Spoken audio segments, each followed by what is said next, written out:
Hello and welcome. This is Lita Downs from the Center for Faculty Excellence, and I would like to welcome you to our recording session today that is part of the Walden 2021 National Faculty Meeting Breakout Series. Today's session, Tempo Triad, a model of support for student success, is being presented by Lee Gallien and Susan Stuck. At this point, I'm going to turn things over to Tara, and she will introduce herself, tell you a little bit about her role, and start the presentation. Welcome, Tara. Thanks, Lita. I appreciate it. Welcome, everybody. I'm Lee Gallien, and I'm the undergraduate academic coordinator for Tempo in the School of Health Sciences. I've been at Walden since February 2017, so just a little bit over 4 years. I was hired as a contributing faculty member, and then about a year into teaching, I started working on contract to help develop courses in the Tempo modality for our school's 3 undergraduate programs. I've been in my current position as coordinator for a little over a year and a half, but I'm also a subject matter expert in several areas of expertise, so I also teach. So for our presentation, we would like to explain the Tempo Triad, describe the roles and responsibilities of and relationships between the subject matter expert, also known as the SME, the academic coach, and the student, and all of which make up the triad. And then finally, we would like to describe some Tempo best practices for SMEs and academic coaches.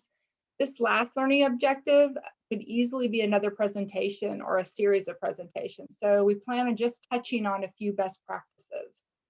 Sue and I are really excited to be able to share this information. So we greatly appreciate your interest in the topic. Next slide.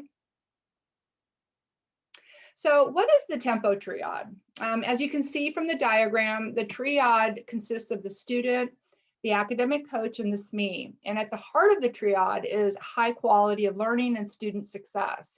In order to accomplish these 2 goals, all 3 members, student, AC, and SME, must be fully committed and engaged in the learning process. They do that through quality communication, meaningful engagement, being connected and having a sense of presence, and receiving and giving support, all of which are represented by the red bidirectional arrows in the diagram. We'll go into a little more detail about these 4 qualities throughout the remainder of the presentation. Next slide.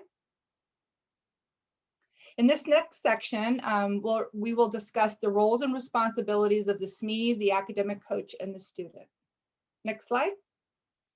The subject matter expert is just that, an expert in a particular subject or competency.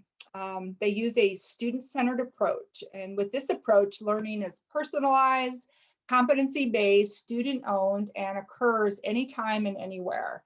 In Tempo, which is Walden's version of competency-based learning, the SME works one-on-one with the student.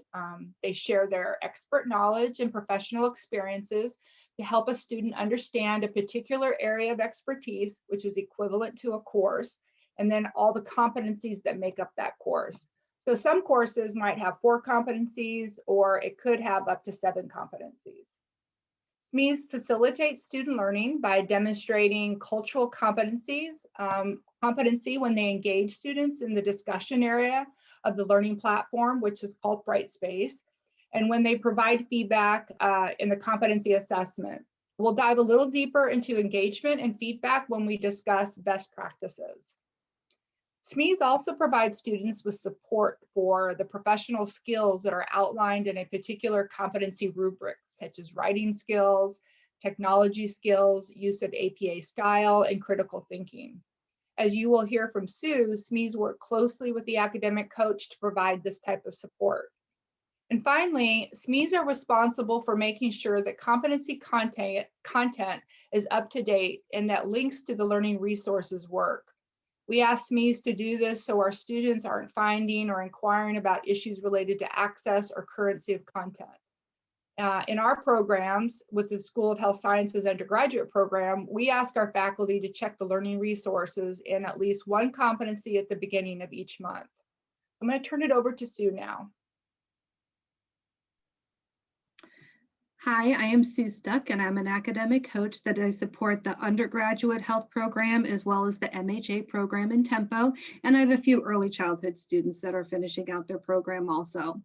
As an academic coach, I have either weekly or bi-weekly conversations with the students in my cohort. During these calls, we conduct quality conversations where we can help the students set realistic goals. We develop plans of actions for the student to achieve these goals, and we address any concerns, either academic or administrative, and we ultimately teach the students to be responsible and accountable for their own actions in the program. Through the calls, we learn about the student and why they're in the program so we can challenge the student to relate their educational goals to their personal and professional goals. Like the subject matter expert, we provide resources to aid in academic success as the student progresses through their competencies and assessments. We serve as a student's first point of contact for all administration issues, including academic standing, and we assist students in resolving these issues. For example, I had a student that was a second language learner, and she was having a really tough time understanding what the subject matter was asking of her. I was able to speak with both the student and the subject matter expert individually, and then I facilitated the student successfully completing that competency. And finally, we celebrate every success that the student has in the program. I've learned that as many adult learners do not have someone to share their successes in school. And I can't tell you how many times a student, I could feel them glow over the phone when I told them how proud I was of their completion and their success. Next slide, please. Now, our students are expected to maintain their weekly or biweekly calls with their academic coach, and they meet with their SME on either a private discussion board, phone calls, or Teams meeting if or when needed. In each competency, they're required to meet substantive engagement through discussion with the subject matter expert. They complete all embedded quizzes with an 80% or higher, and they must complete a final assessment in each competency following the instructions provided in the rubric. All of this work between the subject matter expert, the coach, and the student was represented by the red bidirectional arrows in our first slide. Next slide. Now we're going to discuss the nature of the relationships between the subject matter experts, the academic coach, and the student.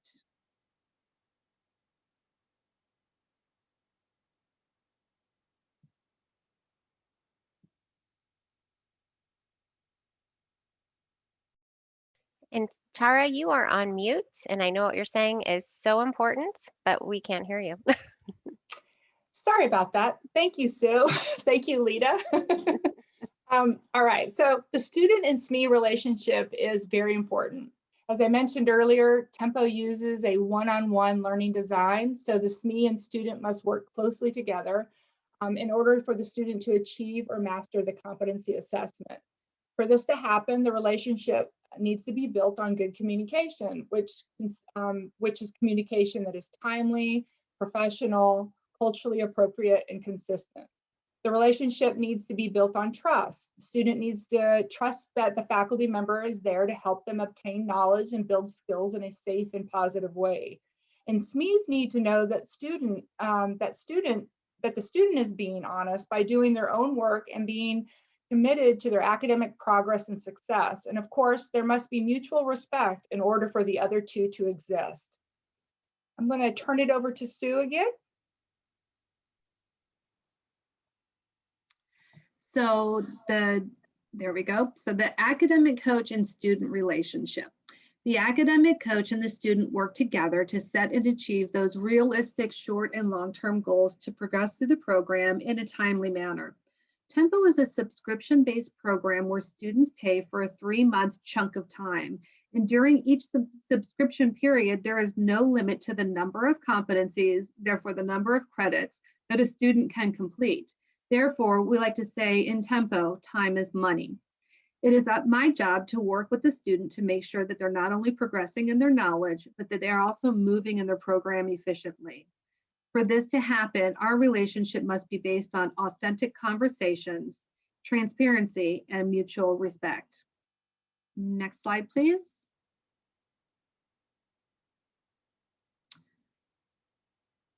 There we go. The academic coach and the SME relationship. The subject matter expert and the academic coach communicates about a student's needs, their required level of support, and any academic issues. There are times that through my conversations with the students, I learn about issues that I can share with the subject matter experts so that they can provide a better level of academic support. I've had many instances where a student is comfortable telling me about a concern because we know each other closely from our weekly or biweekly conversations, yet they're hesitant to talk about it with that subject matter expert. With the triad of support, I can loop in the subject matter expert and we can work to help together to solve the student's issues. In every competency, the student has 3 attempts to either achieve, which is a B, or master each assessment, and master is an A. If a student does not meet that required expectation in the first or second attempt, the subject matter expert will usually loop me in so that I can provide further support for the student before the subject matter expert will unlock the student's 3rd attempt.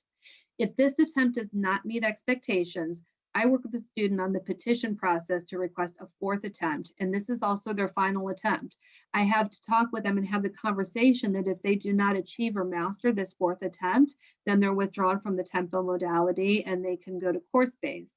So they need to understand the weight and the consequence of this. And we make sure we pump the brakes before the 3rd attempt so that they can have better success achieving that and are not put in the position of needing a 4th attempt. If the petition is approved for that 4th attempt, it's common for the student to be required to have a Teams call with the coach and the subject matter expert to ensure the understanding of the expectations for the 4th attempt. Next slide, please. Thanks, Academic, throwing it back to you there, Tara, sorry. Thank you. In this next section, we will briefly touch on some Tempo best practices. And as I stated at the beginning of the presentation, best practices is a topic for another, full presentation or a series of presentations that I hope Sue and I will be able to do soon. Next slide. Oh, it's on there. Thank you. Our best practices in Tempo include some of the same best practices in course-based, which are timely and quality feedback, responding to student questions and concerns in a professional and timely manner and with empathy. What's different between course-based and Tempo is the nature of the relationship between a faculty member and a student and the way in which students engage the content.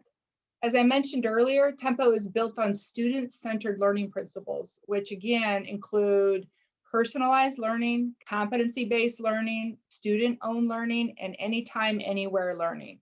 In this learning environment, the SME works with the student in a way that is similar to how faculty might work with graduate students on their thesis or dissertation. They use a back and forth method for the student to accomplish their goal.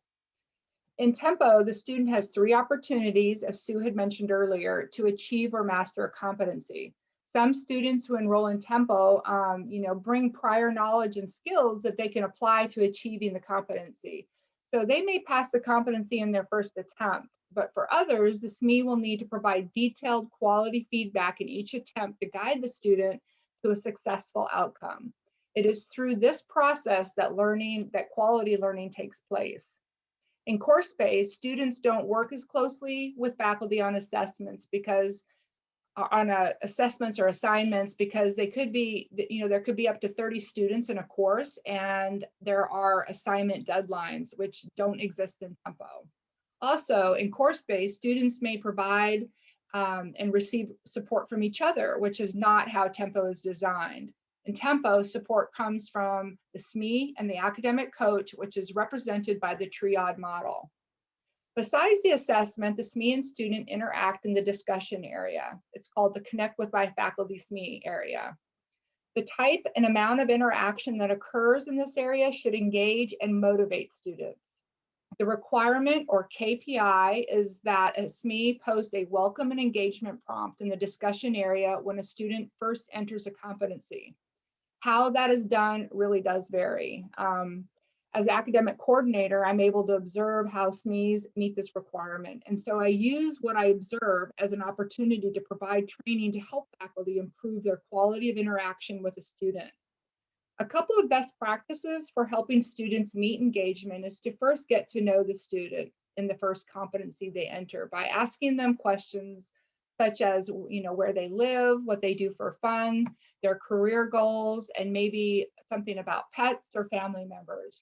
Knowing your student is a culturally competent practice. In subsequent competencies, SME should create prompts that are open-ended and related to the content in the competency. I encourage faculty to avoid using prompts that require students to look up information or cite information. The intent of the prompt is to learn what the students already know or think about the content. It can help the SME get a sense of the student's knowledge base and of course their writing skills. In addition to the prompt, I strongly encourage SMEs to reply to the student's response to their prompt. It's not a requirement, but I believe it should be. When we don't do that, we're sending a message that we don't really care about what the student has to say. This comes back to establishing trust and connectedness.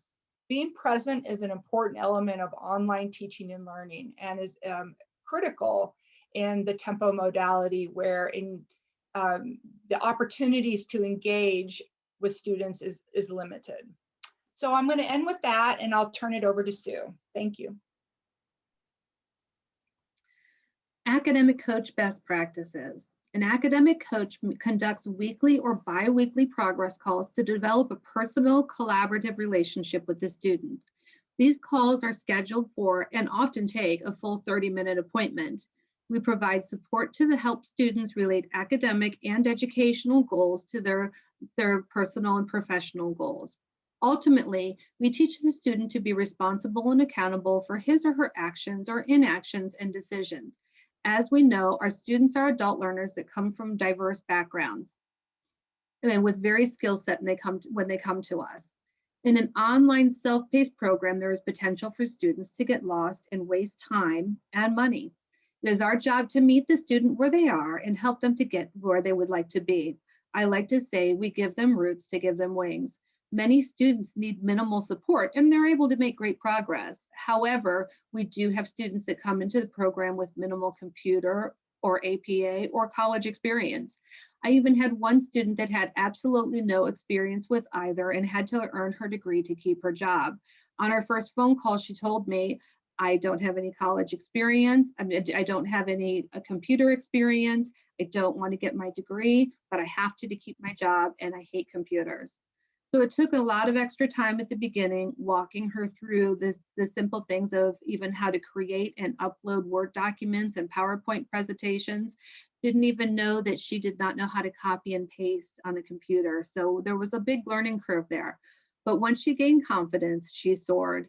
In her final 2 undergrad terms, she completed 32.75 credits in one term and 32 credits in the second term. And she has now completed 45 credits of her master's degree. Next slide. I'd like to thank everyone for coming and viewing our presentation. We do have our contact information on the last slide there, and we would be happy to answer any questions that you have. And we look forward to seeing you at the next time that we have a breakout session for NFM to go over best practices. Thank you. Thank you.